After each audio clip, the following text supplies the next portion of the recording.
There was a day that I became wealthy. I'll tell you the day, I know that day I was rich. I was broke, I was pissed, I was angry at everybody else but who? Myself.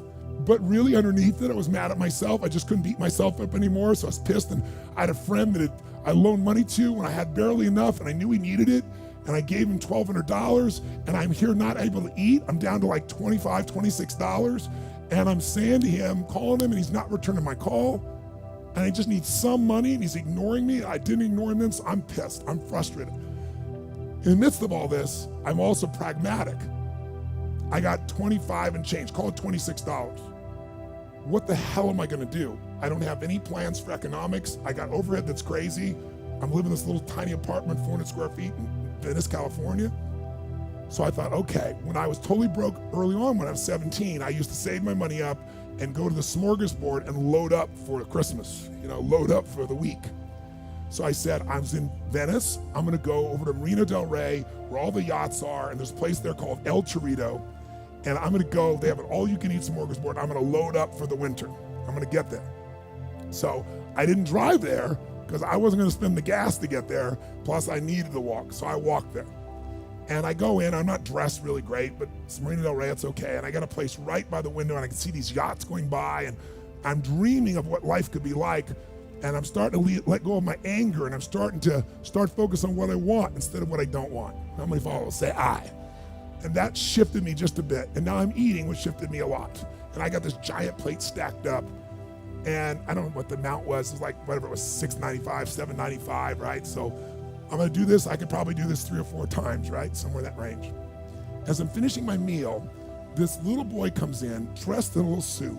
I honestly don't know how old he'd be, probably in the 3rd grade, so maybe 8 years old, 9 years old, something like that. And he was so adorable, and he opened the door for his mother, and his mother was an attractive lady, and he came over and he pulled out the seat for her, and she sat down. And she was a pretty lady, but as pretty as she was, I was totally obsessed by this boy. He had presence at 7 or 8 years old.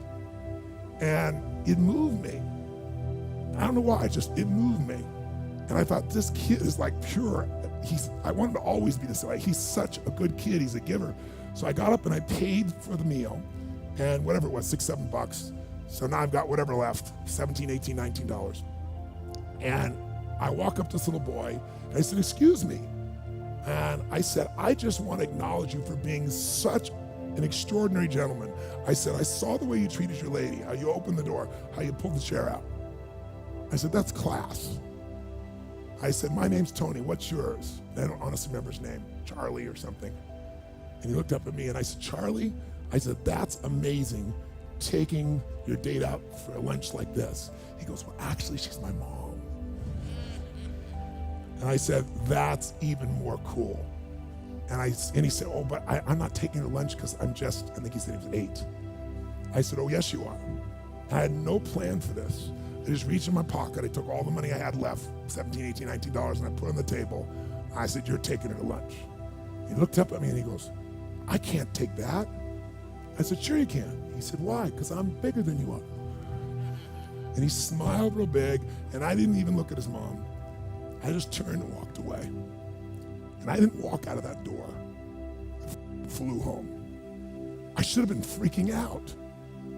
How the fuck am I gonna eat? But I didn't. I flew because something inside of me had finally got past scarcity. I finally realized there's something inside of us more than our limits, especially around this thing called money that I had let terrorize me. And I got home, and the mailman came that day, and I had no idea how I was gonna have my next meal. And a letter comes, and it's from the guy I loaned the money to. Handwritten notes saying, I've been avoiding you, it's wrong, I'm so sorry, you were there when I needed you. Here's what I owe you plus a little bit more. And the $1,200 was there, plus another $100 for the time that I had to take care of it. And for me, $1,300, that was enough to run my show for a month or 2. And I cried, and then I decided, what does this mean? And I thought, this means that whenever you give, it's always going to come back, so you don't have to ever think about that again. Just give. And the rewards will be greater than you can ever imagine. I don't know if that's coincidence, but I decided to believe that day was a blessing when I became rich. And I can tell you honestly, I've had tough days in my life, economically, emotionally, like all of us. But I've never gone back to that scarcity. I never will. The secret to living is giving. Do it when you don't have it, and I promise you, scarcity will leave your life.